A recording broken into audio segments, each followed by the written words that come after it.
네, 이 시간에는 제자도의 삶 시리즈 12번째 시간입니다. 주제는 먼저 해야 할 일들이라고 정했습니다.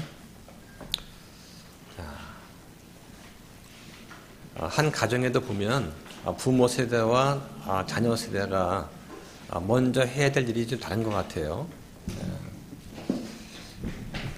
부모가 자녀를 키우면서 오로지 자녀한테 모든 걸 맞추죠. 그죠? 아이가 어릴 때부터 학교 다닐 때 또 성장해서 독립할 때까지 모든 관심과 모든 준비는 자녀한테 맞춰져 있는 것 같습니다. 그런데 정작 그 자녀들은 관심 갖는 것, 우선순위가 부모와는 다른 것 같아요. 자, 부모님들은 어떻습니까? 이제 예를 들면 자식을 다 키우고 장성해서 자식들을 이제 출가를 다 시키게 되면 그러면 이제 부부만 남게 되거든요. 그러면 남은 삶을 어떻게 살 것인가 하는 것도 좀 생각을 해보게 되죠. 그 전까지는 눈코 뜰 수 없이 직장을 다니고 돈을 벌면서 자녀를 양육하고 하다가 이제 자녀가 다 떠나고 나면 부부만 남잖아요. 그런데 자녀들 어떻습니까? 자녀들은 아직도 헤쳐나갈 길이 이제 많죠. 그러면 자녀들 입장에서 바라보는 우선순위와 부모가 바라보는 것은 다른 것 같습니다. 자, 그래서 성경에서 말하는 건 뭐라고 말하는가 하는 부분들을 오늘 살펴보려고 합니다. 제자도의 삶은 내가 무엇을 더 하느냐 하는 문제가 아니라 무엇을 먼저 하느냐의 문제라고 할 수가 있죠. 믿음 생활을 하면서 우선순위를 세울 때 참 중요한 것이 있어요. 우선순위를 왜 세우는가? 무엇보다 우리 믿음이 흔들리지 않고 열매 맺는 삶을 살기 위해서 우리는 우선순위를 정하는 것입니다. 세상은 많은 유혹이 있습니다. 또 긴급한 일이 있죠. 그래서 우리를 때로는 혼란스럽게 만듭니다. 그런데 주님께서 뭐라고 하시냐? 먼저 하나님의 왕국과 그분의 의를 구하라고 하시는 거죠. 자, 이 말씀이 어떻습니까? 젊을 때는 와닿지가 않는 거예요. 내가 해야 될 게 엄청 많은데 당장 다음 주에 시험이고 또 시집을 준비해야 되고 다음 주에 내가 군대를 가고 뭐 등등 할 일이 엄청 많은데 내 마음속 구석에 하나님의 왕국과 그분의 의를 구한다는 것이 머리로는 남아있지만 마음엔 차지하고 있지 않는 것을 또 보게 됩니다. 그러니까 젊은 사람들이 그런 것 같아요. 근데 어른들은 다 살아봤잖아요. 그죠? 살아봤기 때문에 뭐가 더 중요한가를 알아요. 근데 젊은 세대는 그걸 알지 못한다는 건 좀 안타까운 것 같습니다. 그래서 우선순위가 없으면 어떻게 되느냐? 형식적인 종교 생활에 머물게 되죠. 주일날 뭐 부모님 가자고 하니까 억지로 교회 갔다가 남은 시간 얼마 남지 않은 시간밖에는 자유시간이 없죠. 그러면 젊을 때는 내가 뭔가 계획을 하고 꿈을 꾸고 뭔가를 좀 시도하려고 하는데 계속 걸리는 것이 있어요. 주일에 온전히 주를 경배한다는 거. 자, 이것이 젊은 사람한테는 큰 걸림돌처럼 느껴집니다. 그러다 보니까 성경 말씀보다는 세상의 소리에 귀를 기울이게 됩니다. 친구와 동료에 더 큰 관심을 갖게 되는 것이죠. 그러면서 영적 감각을 점점 잃어버리게 됩니다. 그리고 결혼해서 아이를 낳고 키우고 하다가 나중에서야 주님께 돌아오게 되는 그런 경우도 흔하게 보는 것 같습니다. 자, 오늘 말씀에서는 우리가 인생 살면서 그것이 학문이든 사업이든 가정이든 성공하려면 번영하려면 반드시 올바른 우선순위를 세워야 한다고 말씀을 합니다. 자, 이 원칙이 믿음 생활에도 똑같이 적용이 되는 거죠. 그래서 사도 바울의 예를 들면 바울이 가장 먼저 무엇을 했는가 한번 살펴보면 좋겠습니다. 한번 보실까요? 고린도전서 15장 1절부터 4절까지 한번 보겠습니다. 형제들아, 또한 나는 내가 너희에게 선포한 복음을 너희에게 밝히 알리노니 너희 역시 그 복음을 받았고 그 가운데 서 있느니라. 너희가 만일 내가 너희에게 선포한 것을 기억하고 헛되이 믿지 아니하였다면 역시 그 복음에 의해 구원을 받았느니라. 나 역시 받은 것을 무엇보다 먼저 너희에게 전하였노니 그것은 곧 성경 기록대로 그리스도께서 우리 죄들로 인해 죽으시고 묻히셨다가 성경 기록대로 셋째 날 다시 일어나시고. 하나 더 보겠습니다. 고린도전서 2장 2절 볼까요?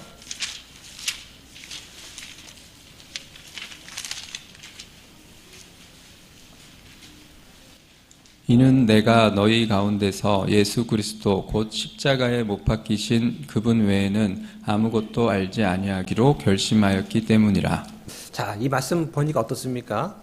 사도 바울이 생각하는 우선순위하고 우리가 생각하는 건 다르죠. 그런데 우리 가운데서도 믿음이 좋다고 하는 사람과 믿음의 확신이 부족한 사람은 또 다를 것 같습니다. 예. 어떻게 보면 사도 바울은 지금 우리와 다른 세상을 살고 있지는 않은가? 그런 생각도 들어요. 바울의 모든 관심은 어디에 있습니까? 예수 그리스도 십자가에 못 박히신 그분 외에는 아무것도 알지 않기로 결심하였다. 자, 이 말을 하는 청년 보신 적 있습니까? 예, 특별하게 자기가 신학이나 어떤 선교의 목표를 두지 않고서는 이런 고백을 하는 청년은 아마 거의 없지 않을까 생각이 됩니다. 예. 자, 어른들도 마찬가지인데요. 자, 그렇다면 사도 바울이 이러한 결심과 고백을 했을 때 우리가 사도 바울을 닮아가고 본받으려고 또 하지 않습니까? 그럼 과연 우리는 바울처럼 무엇보다도 예수 그리스도를 더 알고 싶어하고 그분 외에는 아무것도 알지 않기로 결심할 정도로 그렇게 우선순위를 두고 있는가 한 것이죠. 물론 바울은 그의 모든 그 하는 일이 선교와 목회에 집중되어 있고 우리는 그렇지 않습니다. 그죠? 우리는 각자 삶을 또 사는 것이 중요한 사명이 또 있죠. 그렇다 하더라도 우선순위가 어디 있는가 하는 건 참 중요한 것 같습니다. 자, 우리는 다른 사람들을 가르칠 때뿐 아니라 우리의 믿음 생활 모든 면에서 먼저 해야 할 것들을 먼저 해야 된다 하는 것입니다. 오늘 여기에 좀 초점을 두려고 그래요. 그러려면 무엇이 가장 중요하고 긴급한지를 먼저 잘 판단해야 됩니다. 몇 가지 살펴볼 텐데요. 첫 번째는 뭐냐? 우리가 먼저 할 일, 이것은 헌신이다 하는 것이죠. 주님께 나 자신을 드려야 됩니다. 자, 읽어보겠습니다. 고린도 후서 8장 1절부터 5절까지 한번 보게요. 형제들아, 또한 우리는 마게도니아 교회들에 주어진 하나님의 은혜를 너희에게 알리노라. 즉 고난의 큰 시련 속에서도 그들의 넘치는 기쁨과 극심한 가난이 그들로 하여금 풍성하고 너그러운 선물을 넘치도록 하게 하였느니라. 내가 증언하노니 그들은 자기 힘이 닿는 대로 하였고 참으로 자기 힘 이상으로 자원하여 하였으며 우리가 그 선물을 받아줄 것과 성도들을 섬기는 교제의 일을 맡아줄 것을 우리에게 매우 간절히 구하였느니라. 그들은 우리가 바라던 것과 달리 이 일을 행하되 먼저 자신을 주께 드리고 또 하나님의 뜻에 따라 우리에게 주었도다. 네, 자, 우리가 이 말씀을 읽을 때에 생각해야 될 것이 뭐냐? 이때 당시 사람들의 형편이 어떠했는가를 좀 생각해 봐야 됩니다. 지금처럼 자유가 보장이 되어 있고 믿음 생활이 보장이 되어 있는 그런 시대가 아니라 핍박과 환난의 위협 속에서 조용히 숨으면서 생활해야 했던 그런 사람들을 한번 더 생각해 보면 좋겠습니다. 예, 성도들이 경제활동이 이렇게 원활하지가 않았어요. 예, 그리스도인 그러면 배척을 당했던 때고 따라서 그리스도인들이 경제활동을 충분히 할 수 없었던 그 당시에 헌금을 모으면서 그 사람들이 우리가 이 모아는 선물을 다른 교회에서 받아줄 것, 그죠?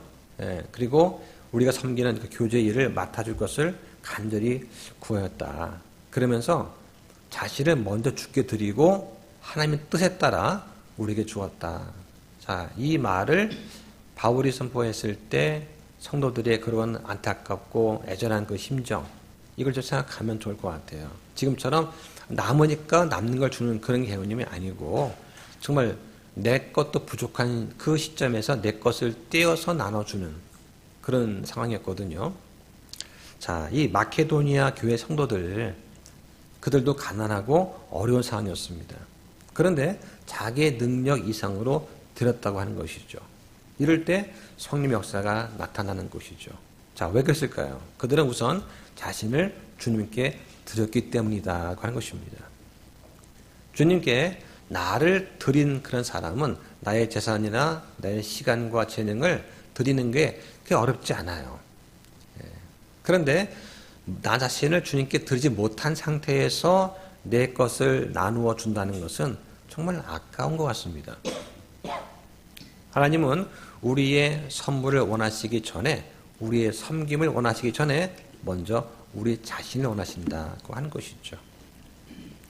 주님께 나 자신을 드린다 하는 것은 구체적으로 어떤 의미냐?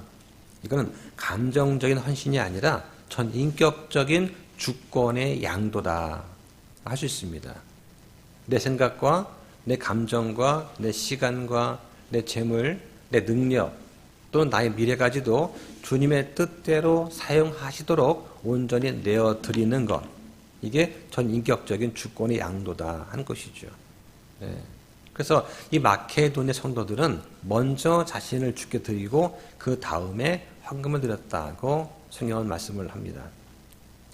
이것은 우리의 주인과 주권자가 누구인가를 고백하는 행위입니다. 먼저 자신을 드렸다고 하는 것이죠. 그래서 우리가 자신을 먼저 드릴 때 다른 일들이 쉬워지는 것입니다. 자, 디모데전서 4장 16절 말씀 한번 볼까요? 내 자신과 교리의 주의를 기울이고 그것들 안에 거하라. 이것을 행함으로써 내가 내 자신과 내 말을 듣는 자들을 구원하리라. 자, 먼저 자신과 교리의 주의를 기울이고 그것들 안에 거하라고 합니다. 네. 내가 전도할 때, 전도할 사람 앞에 섰을 때 먼저 자신을 돌아봐야 된다. 혹시 나는 교만하지 않은가? 혹시 나는 무리하게 보이지는 않는가? 한번 살펴보라고 하는 것이죠. 또 내가 전하는 그 말씀에 대해서 올바른 교리를 먼저 내가 잘 알고 확신하고 있는가 하는 것입니다. 혹시 나는 그 교리 말씀보다 내 감정과 경험에 더 우선해서 복음을 전하지는 않는가 또 생각해 볼 필요가 있죠. 자, 그 다음에 정말 나는 그 말씀대로 살아가고 있는가를 점검해 봐야 되겠죠. 예. 그랬을 때 내가 그 전도를 할 그 사람 앞에서 그리스도의 향기를 품으면서 다가가는가 하는 것입니다. 예. 그럴 때 우리는 나 자신과 내 말을 듣는 사람을 구원할 수 있다고 성경은 말씀을 하는 거죠. 우리 형제님들이 스피치를 합니다. 그러면 그 스피치를 준비하면서 아마 먼저 자신을 돌아보는 시간을 가질 거라고 생각이 됩니다. 그래서 먼저 말씀을 나한테 적용시켜 봐서 나는 이 말씀을 잘 이해하고 있는가? 이 말씀을 살고 있는가를 나한테 적용시키고 거기에서 찔림과 은혜와 위로를 얻으면서 그 느낀 것을 우리가 선포하면서 나누는 것이죠. 먼저 나한테 은혜가 임하고 네 입술을 통해서 듣는 사람한테도 은혜가 되는 것입니다. 그래서 우리는 자신과 교리의 주의를 기울여야 된다라고 하는 것이죠. 자, 사도 바울이 이 원칙을 직접 실천한 좋은 예가 될 수 있습니다. 빌립보서 3장 7절과 8절을 보겠습니다. 그러나 무엇이든지 내게 이득이던 것들 그것들을 내가 그리스도를 위해 손실로 여겼고 참으로 확실히 모든 것을 손실로 여기나니 이는 그리스도 예수 내 주를 아는 지식이 가장 뛰어나기 때문이라. 내가 그분을 위해 모든 것을 잃는 손실을 입었고 그것들을 단지 배설물로 여기나니 이것은 내가 그리스도를 얻고. 바울은 자신한테 유익이던 것들을 모든 것을 잃어버리는 손실을 겪었다고 합니다. 예수님을 위해서 내가 가진 모든 것의 유익을 다 잃을 수도 있다는 각오를 한 것으로 보이는 것이죠. 자, 바울의 이득은 무엇이었습니까? 바울은 할례받은 베냐민 지파의 히브리인이었고 바리새인이었고 그 다음에 열심으로는 교회를 핍박할 정도로 열성적이었습니다. 율법으로는 흠이 없는 인물이었습니다. 자, 그런데 이런 것들이 율법 아래에 있는 사람들한테는 높이 평가받을 만한 조건들이죠. 그런데 그리스도 안에서는 믿음으로 난 의가 기준이 됩니다. 그 기준이 바뀐 것이죠. 그러니까 옛 기준에서의 이득이었던 것, 자랑하던 것은 새로운 기준 아래에서는 아무런 쓸모가 없었던 것입니다. 오히려 방해물이 되었죠. 예. 그래서 바울은 여기서 모든 것을 배설물로 여겼다라고 말을 합니다. 그 이유는 뭐냐? 그리스도를 얻기 위함이다 하는 것입니다. 한때 바울한테 이득이었던 것들은 뭐냐? 그리스도를 대신해서 의지하게 만들 수 있는 것이었죠. 그래서 결국 그리스도의 십자가를 헛되게 만들 수도 있는 그런 것이었기 때문에 오히려 자기한테는 손실이 될 수 있는 것입니다. 이것을 바울은 과감하게 버렸다라고 하는 것입니다. 그래서 진정한 헌신이 뭐냐? 내 뜻대로 하겠다가 아니라 주님 뜻대로 하겠습니다 하는 고백하는 삶이라고 하는 것이죠. 자, 두 번째로 할 일은 뭐냐? 내적인 정결입니다. 예. 우리 안을 먼저 깨끗하게 해야 되는 것이죠. 주님께서는 우리의 겉을 고치시기 이전에 반드시 우리의 안, 내부를 먼저 다루십니다. 왜냐하면 우리 입은 우리 마음의 출구이고 또한 그것은 근원이 아니기 때문이죠. 자, 그럼 왜 마음을, 우리 안을, 내부를 먼저 깨끗하게 되느냐? 예수님께서는 입에서 나오는 것은 마음에서 나온다고 말씀을 하셨습니다. 겉만 깨끗하게 꾸미고 형식적으로 선하게 보이려고 해도 결국 마음이 탐욕과 교만과 미움으로 가득하다면 그 악이 내부에서 결국 행동과 말로 드러나기 마련인 것이죠. 예수님께서는 그러한 바리새인을 향해서 회칠한 무덤 같도다라고 말씀하셨습니다. 겉은 아름답지만 속은 썩은 뼈들로 가득했기 때문이죠. 반면에 우리 마음이 하나님 말씀으로 깨끗하게 정결하게 되면 그 사람은 스스로 거룩한 열매를 맺을 수 있게 됩니다. 그래서 요한일서 3장 9절은 또 이렇게 말씀을 합니다. 한번 볼까요? 요한일서 3장 9절 말씀 한번 보겠습니다. 누구든지 하나님에게서 태어난 자는 죄를 범하지 아니하나니 이는 그분의 씨가 그의 안에 머물러 있기 때문이라. 그는 하나님에게서 태어났으므로 죄를 지을 수 없느니라. 자, 이 말씀을 좀 자세히 살펴보겠습니다. 누구든지 하나님에게서 태어난 사람, 누굽니까? 속사람입니다. 속사람. 예. 그러니까 구원받은 사람이 아니고 속사람이에요. 예. 구원받은 사람도 겉사람과 속사람이 공존하죠. 여기서는 속사람 말합니다. 그러니까 누구든지 속사람은 죄를 범하지 아니하나니 라고 말을 하는 것입니다. 이 속사람은 거듭난 다음에 하나님께로부터 난 새 본성을 가진 사람, 즉 그리스도 안에서 새로 창조된 존재예요. 이는 그분의 씨가 그의 안에 머물러 있기 때문이다. 그분의 씨는 무엇입니까? 이것은 하나님의 부패할 수 없는 생명의 말씀이에요. 생명입니다. 그래서 하나님에게서 난 것은 하나님의 성품을 가지죠. 그러니까 하나님은 죄를 짓지 않으시니까 그분에게서 난 그분의 씨도 마찬가지로 죄를 짓지 않는 것입니다.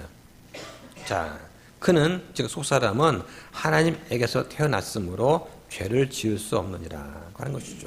자, 그럼 여러분 죄를 안 짓습니까? 죄를 짓죠. 그럼 왜 성도는 죄를 짓는가? 죄를 짓는 그 주체는 우리의 속사람이 아니라 우리 육신입니다. 자, 로마서 7장 17절에 보면 죄를 짓는 것은 내 안에 거는 죄니라고 말합니다. 이때 죄니라, 이 죄는 육신을 말할 것입니다. 그러니까 내가 죄를 지을 때 그것은 내 육신, 내 겉사람이 짓는 거예요. 그렇죠? 우리 안에 속사람은 죄를 짓지 않는다고 하는 것입니다. 이거를 잘 이해를 하셔야 돼요. 그리스도인 안에 새롭게 태어난 속사람은 결코 죄를 짓지 않습니다. 이 속사람이 죄를 짓는다 하면 안 돼요. 죄를 안 짓는 겁니다. 죄를 짓는 것은 내 안에 있는 죄예요. 즉 내 안에 있는 육신이 죄를 짓는 것입니다. 이를 잘 구분하셔야 되죠. 자, 그래서 우리 항상 내 안을 먼저 깨끗하게 해야 됩니다. 자, 성경은 우리의 마음을 가리켜서 우리의 감성과 이성과 의지가 모이는 중심이다라고 가르칩니다. 자, 마태복음 15장 18절과 19절 말씀 보겠습니다. 그러나 입에서 나오는 그것들은 마음에서 나오며 그것들이 사람을 더럽게 하느니라. 마음에서 악한 생각, 살인, 간음, 음행, 도둑질, 거짓청은 신성 모독이 나오는데. 네. 저를 이제 제자 훈련 시켰던 그 목사님이 이제 설교를 하시는 건데 아직도 기억이 나요. 예, 뭐냐면 그분이 죄에 대해서 이제 설교를 하셨단 말이죠. 그런데 그분이 무척 고민했던 것이 있습니다. 예, 그분이 이제 거의 한 30년 동안 계속 고민해왔던 주제가 있다. 그게 뭐냐? 나는 왜 죄를 짓는가 하는 거예요. 우리는 다 알지 않습니까? 그죠? 다 알죠. 근데 그때만 하더라도 교회에서 죄를 짓는 그 원인에 대해서 설교한 목사가 없었던 거예요. 그러니까 이분이 스스로 엄청 고민한 겁니다. 왜 나는 죄를 지을까? 그럴 때 이 말씀을 딱 로마서 말씀을 읽으면서 아, 죄를 짓는 건 내 안에 있는 죄구나. 이거를 듣고 딱 깨달은 거예요. 마치 마틴 루터가 오직 의인은 믿음으로 살리라 그 말씀을 듣고 아 그렇구나 한 것처럼 이분이 그걸 듣고 본인이 엄청 은혜 받았다 라고 하면서 설교를 하시는데 그 모습이 아직도 선한 겁니다. 얼마나 기뻐하시는 모습이었는지 아 이거였구나. 내가 죄를 짓는 게 내가 있는 게 아니라 내 안에는 죄가 짓는 거구나. 그러면서 크게 위로를 받았다고 하는 그런 기억이 납니다. 자, 이 마태복음 15장 18절 19절 말씀 바리새인과 예수님이 논쟁을 하시는 장면이에요. 바리새인들은 왜 당신 제자들은 손을 씻지 않고 먹느냐 라고 이제 예수님한테 이제 질문을 했죠. 예, 그래서 손을 씻지 않고 먹는 것은 사람을 더럽힙니다 했던 것이고 예수님께서는 그게 아니다. 입으로 들어가는 것이 더럽게 하는 것이 아니라 입에서 나오는 것 이것이 사람을 더럽게 한다. 그 말씀을 하십니다. 그러니까 입에서 나오는 것, 즉 타락한 마음에서 흘러나는 그 죄를 말하는 것이죠. 자, 우리 마음은 가장 소중히 여기는 것을 향해 자연스럽게 기울게 되어 있습니다. 자, 마태복음 6장 21절에 너희 보물이 있는 곳 거기에 너희 마음도 있다. 이 말씀을 합니다. 그 사람이 어떤 사람인가를 보려면 그 사람이 하는 말을 들어보면 되는 거죠. 주로 사용하는 표현과 어휘와 주제가 뭐냐 이것이 그 사람을 드러냅니다. 예, 누구는 입만 열면 돈 얘기하고 경제 얘기하고 부동산 주식 얘기를 하는 사람이 있는가 하면 누구는 입만 열면 음모론과 누가 뭐라 하더라 너 이거 알아? 그런 것만 얘기하는 사람이 있습니다. 자, 근데 우리는 어떻습니까? 입만 열면 아 주님의 은혜입니다. 주님의 사랑이었습니다. 주님이 하신 일입니다. 자, 우리 이런 말을 하고 있습니까? 예, 그런 말 하면 참 좋겠습니다.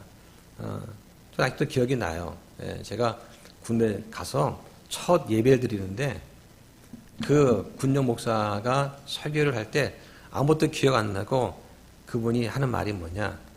내가 지금까지 왔던 거 하는 거 다 주의 은혜지요. 주의 사랑이지요. 주의 역사이지요. 이 말을 몇 번 반복하는데 그게 지금까지 수십 년 지났지만 네 마음에 꽉 박혀 있어요. 그러니까 그 귀여운 그 왕자처럼 자란 그 아이들이 군대 와가지고 갑자기 막 개가 되고 소가 되고 하지 않습니까? 그런 취급당하면서 막 굴르고 막 온몸에서 피가 나고 막 그런단 말이죠. 그런 걸 하면서 처음으로 인간 대접을 받으면서 하나님의 아들 취급받으면서 이렇게 빵과 우유를 먹으면서 찬양을 하니까 그냥 눈물 콧물 다 나오는 것이죠. 그때 던진 메시지가 이 모든 게 다 하나님의 사랑과 은혜와 역사다. 그 말을 하니까 막 눈물이 막 흘러 멈출 수가 없는 거예요. 그거 언제 겪어봤겠습니까? 다 지 마음대로 지가 최고다라고 살았다가 그 군대에서 그런 참혹한 하룻밤을 지내고 그 다음에 일주일을 지내고 그러면 첫 예배를 드리니까 아 정말 주의 은혜였구나. 그러니까 알게 되는 것이죠. 자, 세 번째로 우리가 할 일은 뭐냐? 자기 성찰입니다. 자기 반성이에요. 먼저 내 눈 속에 들보를 먼저 빼라고 하십니다. 마태복음 7장 1절부터 5절까지 한번 보겠습니다. 너희가 판단을 받지 않도록 판단하지 말라. 너희가 무슨 판단으로 판단하든 그것대로 판단을 받고 너희가 무슨 척도로 재든 그것들로 너희가 다시 평가를 받으리라. 너는 어찌하여 내 형제의 눈 속에 있는 티를 보면서 내 눈 속에 있는 들보를 깊이 생각하지 못하느냐.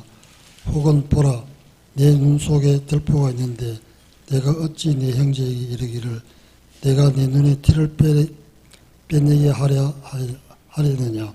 너 위선자야, 먼저 내 눈에 들보를 빼내라. 그 뒤에야 내가 분명하게 보고 내 형제의 눈에서 티를 빼리라. 여기서 주님께서는 아무것도 판단하지 말라고 하신 것이 아닙니다. 우리는 바르게 판단하고 분별할 것이 참 많습니다. 그죠? 그러니까 여기 본문의 말씀 뭐냐? 먼저 자신을 판단하라고 하시는 거죠. 예. 다른 사람의 허물은 금방 눈에 띕니다. 근데 내 허물은 보기가 어렵죠. 예. 그래서 이제 흔히 하는 얘기가 그런 거죠.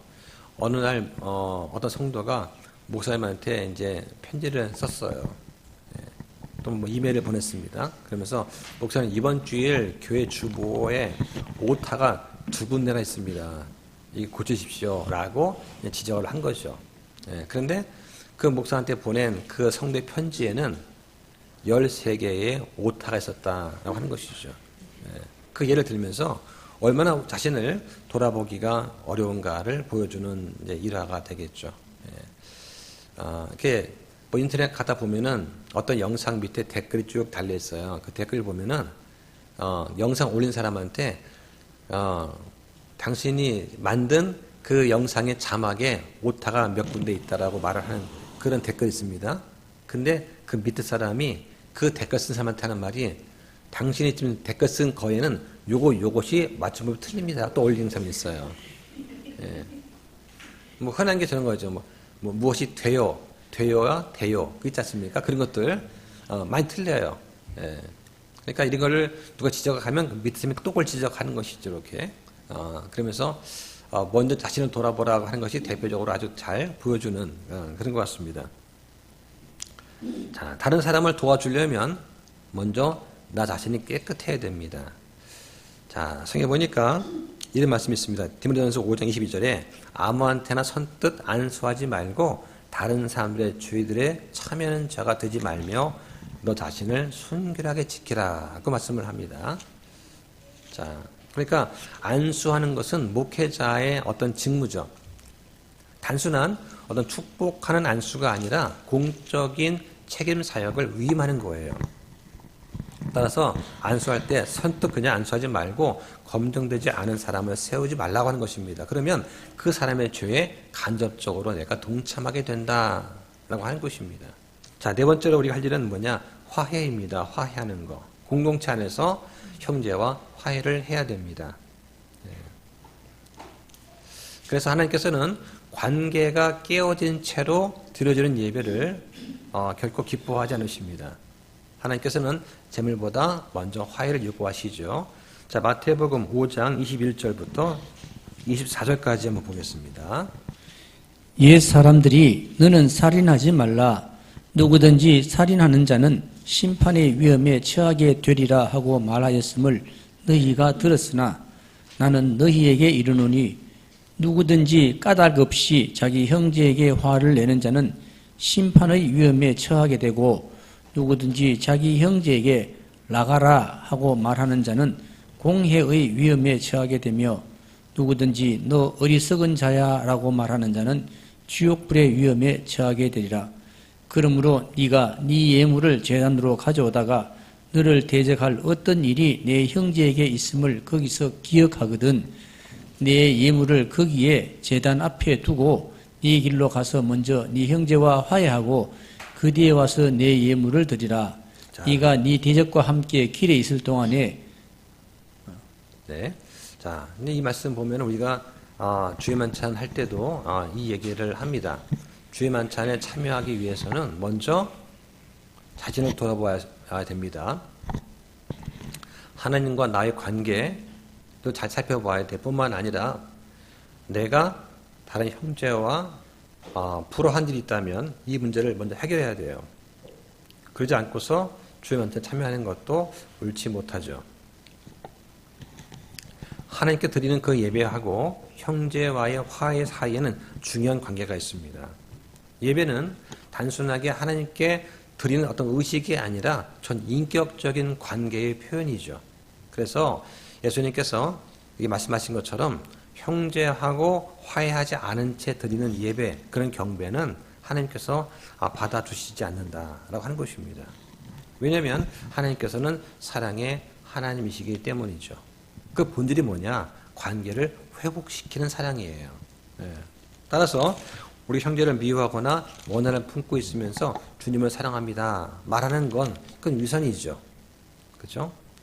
자, 그래서 요한 1서 4장 20절은 또 이렇게 단호하게 말합니다. 한번 볼까요?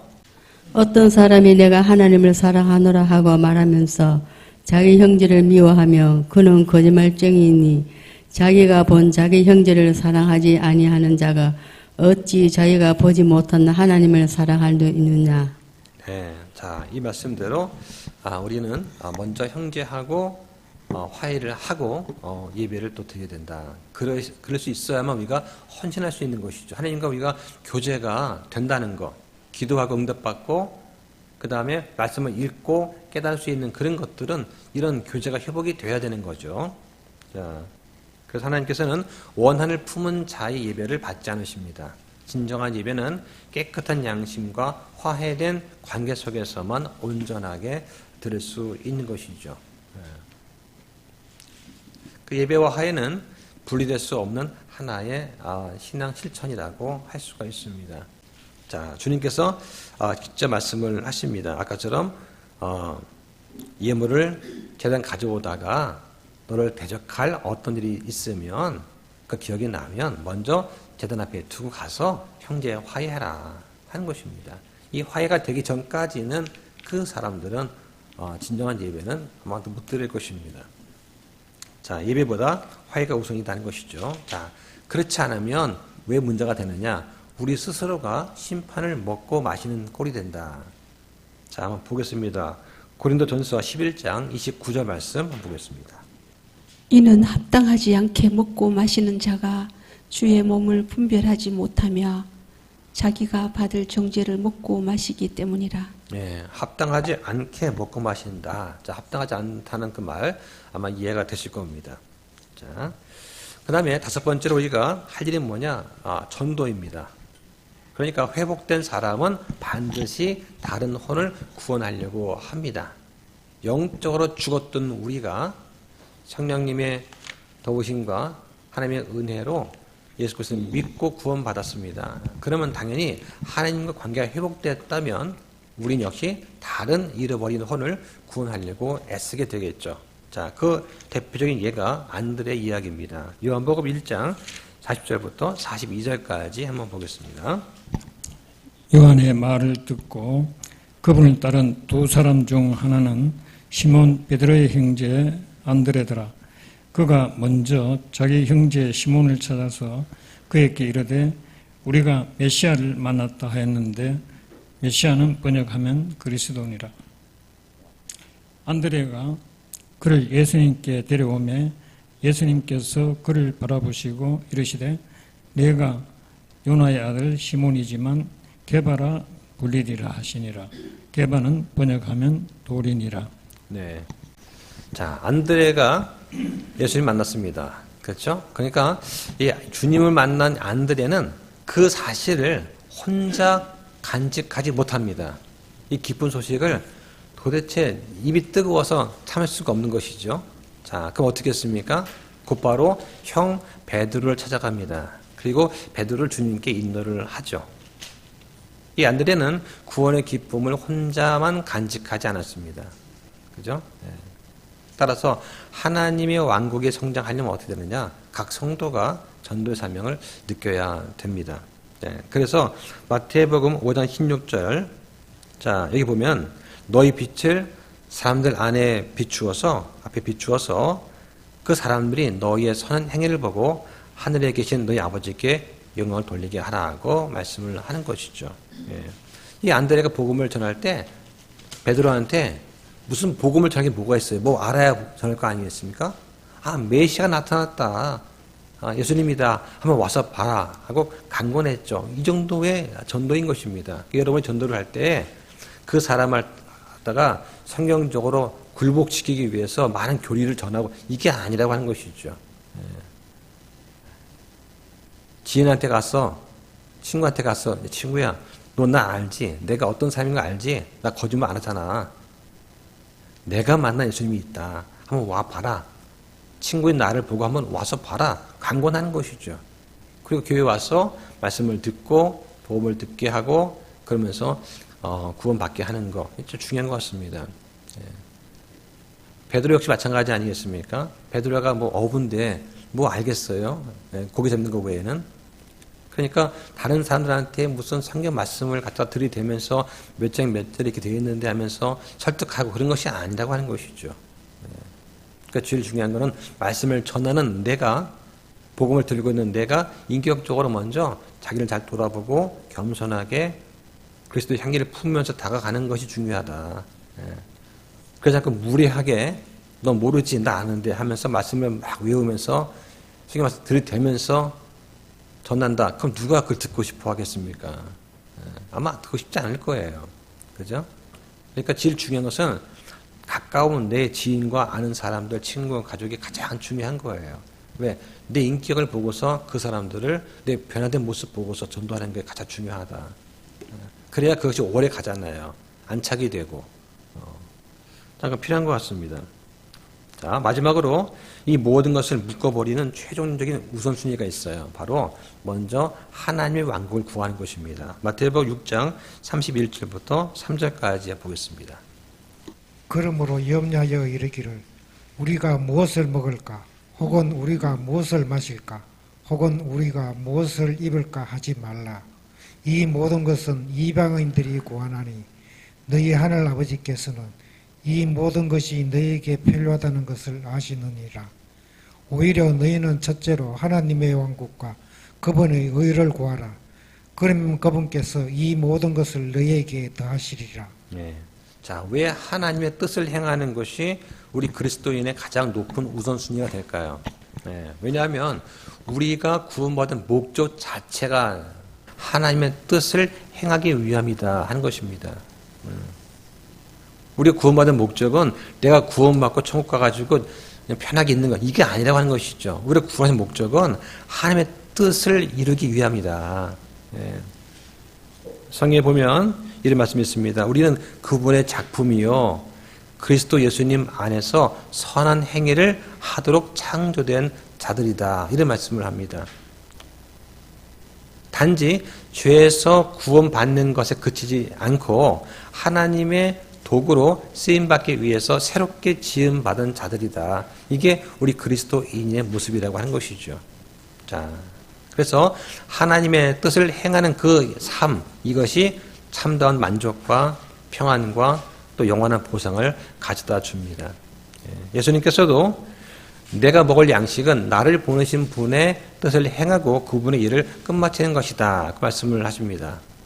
그래서 우리도 주님의 제자로서 세상의 성공이나 쾌락보다는 하나님 아버지의 뜻을 이루는 것을 우리 최고의 목표로 삼아야겠습니다. 왜냐하면 그 길만이 영원한 생명으로 이어지는 길이기 때문이죠. 자, 그래서 그리스도인의 최고 우선순위는 하나님의 뜻을 행하는 것입니다.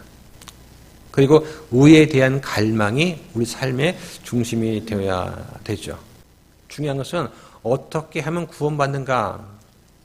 이게 아니라 하나님의 통치 아래에 있는 사람은 어떤 생각과 갈망을 가지는가?